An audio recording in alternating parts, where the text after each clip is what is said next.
बेटा ये क्वेश्चन बहुत आसान है, लेकिन इसका लैंग्वेज थोड़ा कंफ्यूजिंग सा है। तो सबसे पहले हम लोग इसके लैंग्वेज को डिकोड करेंगे, उसके बाद तब इसको सॉल्व करेंगे, राइट। चलो अब हम लोग अपना काम स्टार्ट करते हैं। हमारा क्वेश्चन कहता है a cyclist rides along the circumference of a circular horizontal plane of radius capital R, ठीक। The friction coefficient being dependent only on distance small r from the centre O of the plane as k is equal to this much where k not is a constant. तो अपने question के अनुसार हमारे पास एक horizontal circular plane है ना, ये horizontal circular plane है जिसका सेंटर है O और जिसका रेडियस है R, और एक साइक्लिस्ट है जो इस पर सर्कुलर पाथ पर मूव करता है, ठीक है। और ये भी दिया हुआ है कि अपने प्लेन के सेंटर से स्मॉल r डिस्टेंस पर कोफिशिएंट ऑफ फ्रिक्शन के गिवन है के naught 1 minus r by r से, ठीक है। या दूसरे लैंग्वेज में कहिए कि जैसे जैसे आप इसके सेंटर से दूर जाएंगे तो कोफिशिएंट ऑफ फ्रिक्शन की वैल्यू घटेगी, क्योंकि स्मॉल आर जब बढ़ेगा तो ये पूरा का पूरा फैक्टर घटेगा, ठीक। और जब स्मॉल आर कैपिटल आर के बराबर हो जाता है तो के हमारा 0 हो जाता है। अब करना क्या है, हमको फाइंड करना है radius of the circle with the centre at the point along which the cyclist can ride with the maximum velocity. And what is this velocity? हमको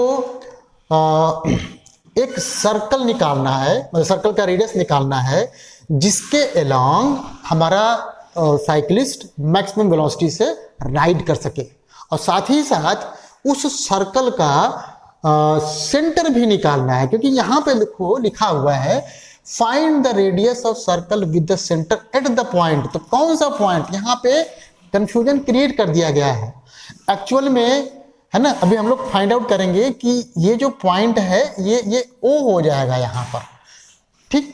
मेरा सर्कल का जो सेंटर है वो अपने प्लेन के सेंटर से कोइंसाइड करेगा। अब वो कैसे निकाला हमने, जरा समझिए। हम लोग ये जानते हैं कि जब हॉरिजॉन्टल प्लेन पे कोई भी साइक्लिस्ट, है ना, एक सर्कुलर पाथ पे मूव करने की कोशिश करेगा तो देखिए क्या क्या होगा। ये साइक्लिस्ट है, थोड़ा सा वर्टिकल से ऐसे झुक जाएगा, हम लोग पढ़े हैं, है ना। और ये वाला पाथ है, ये सर्कुलर पाथ है, थोड़ा बढ़िया बना रहा हूं मैं कोशिश करके, ठीक। जो ग्राउंड है, ये ग्राउंड इस पर इस डायरेक्शन में एक कांटेक्ट फोर्स अप्लाई करेगा। उस कांटेक्ट फोर्स के 2 कंपोनेंट होंगे, एक हो जाएगा नॉर्मल, एक हो जाएगा इधर फ्रिक्शन। कौन सा friction? Static force of friction, क्योंकि मेरे साइकिल का टायर पीछे की तरफ फिसल नहीं रहा है, बस केवल कोशिश कर रहा है फिसलने की। जब साइकिलिस्ट जब वर्टिकल से थोड़ा सा झुकता है तो ये टायर ऐसे फिसलने की कोशिश करता है केवल, ठीक। और ये जो स्टैटिक फोर्स ऑफ फ्रिक्शन है यही इसको सेंट्रीपिटल फोर्स प्रोवाइड करता है। तो मैं ऐसे लिखूंगा Fs equals to mv square by आर। अगर हमारे साइक्लिस्ट का मतलब साइकिल के साथ नेट मास जो है m है तो इधर एक वेट लगा mg। चलो अच्छा, Fs कितना हो जाएगा? Fs हो जाएगा k इंटू n, और n is equal to mg। ये तो कहने की जरूरत ही नहीं है, तो हमने यहाँ पर ऐसे लिख दिया। और यहाँ जब हम कैलकुलेट किए तो फाइनली हम पाए mv स्क्वायर बाई आर, है ना, इक्वल्स टू k mg, और m कट गया। यहां से देखो जब तुम k की वैल्यू वो रख दोगे तो ये पाओगे कि v स्क्वायर तुम्हारा r का एक फंक्शन बन जाएगा। अच्छा, अब v का जो मैक्सिमम वैल्यू है वो तो एक खास वैल्यू है, फिक्स्ड वैल्यू है, तो उस फिक्स वैल्यू के लिए स्मॉल r की वैल्यू भी फिक्स होना चाहिए, ठीक। अब सोचो इमेजिन करो कि अपना जो राइडर का सर्कल है उसका सेंटर है, मान लो यहाँ पे o डैश।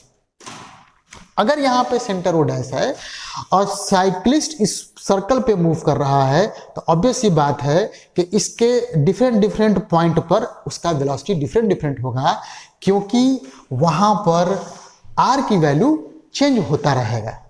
तो यहां से ये क्लियर हो गया कि इसका सेंटर और इसका सेंटर दोनों कोइंसाइड करना चाहिए। ठीक है, यहां तक क्लियर हो गया। अच्छा, जैसे ही बेटा यहां तक क्लियर हो गया, अब क्वेश्चन देखिए हलवा बन गया आपके लिए। आप यहां लिखोगे v square equals to r, k की वैल्यू रख दो k naught 1 minus small r by capital R, है ना, और ये g पहले से है। अब खुद सोचो v क्या है, v बेसिकली इसके वेलोसिटी का मैग्नीट्यूड है, क्योंकि हमने पहले से भी कहा है कि इस बुक में अगर वेलोसिटी केवल कहे तो आप उसका मैग्नीट्यूड मतलब कि इंस्टेंटेनियस स्पीड मान के चलोगे, तो वो तो पॉजिटिव होता है। ठीक, तो अगर v का मैक्सिमम वैल्यू मैं निकालूं, मतलब कहने का मतलब ये है कि अगर v मैक्सिमम है तो v स्क्वायर भी मैक्सिमम है। इट मीन्स कि अब मैं इसको r का फंक्शन मान लूंगा और मैक्सिमा मिनिमा का कंडीशन अप्लाई करके r की वैल्यू निकाल जाऊंगा। तो भाई देखो, इसको मैक्सिमम होने के लिए नेसेसरी कंडीशन है f dash of r equals to 0, तो कर दिया मैंने और इसको डिफ्रेंशिएट किया तो मेरा आ गया k नॉट g, r को अंदर कर दिया था 1 minus 2r by capital R equals to 0। तो यहां से बेटा r is equal to capital R by 2 आ गया। ठीक है, इसको डबल डेरिवेटिव करोगे, है ना, क्योंकि हमको ये भी तो चेक करना है कि ये स्मॉल r की जो वैल्यू आई है उस पर मेरा ये फंक्शन मैक्सिमम है कि मिनिमम है, ये कैसे फाइंड आउट करेंगे। तो उसके लिए हम इसको डबल डेरिवेटिव करते हैं। डबल डेरिवेटिव करेंगे तो आपका कितना आ जाएगा, ये नेगेटिव आ जाएगा। नेगेटिव आने का मतलब कि ये जो फंक्शन है एफ ऑफ आर वो स्मॉल r के हर वैल्यू के लिए मैक्सिमम, है ना, एक्वायर करेगा। तो r is equal to capital R by 2 के लिए भी मैक्सिमम वैल्यू एक्वायर करेगा। तो यहां से मेरे पास ये निकल गया कि जो सर्कल है उसका सेंटर पहली बात तो अपने प्लेन के सेंटर से कोइंसाइड करे और दूसरा उसका जो रेडियस है वो कैपिटल R बाई 2 के बराबर हो जाए। और कितना वेलोसिटी होगा मैक्सिमम ये देखने के लिए सिर्फ इसमें आप वैल्यू रख देंगे। तो यहाँ पे v मैक्स जो हो गया आपका वो हो जाएगा अंडर रूट r के जगह पे आपका रखोगे r by 2, k naught 1 minus small r फिर r बाई 2 तो 1 बाई 2 हो जाएगा और ये g हो जाएगा, है ना। तो ये आराम से आपका 1 बाई 2 और under root k naught g r इतना निकल गया।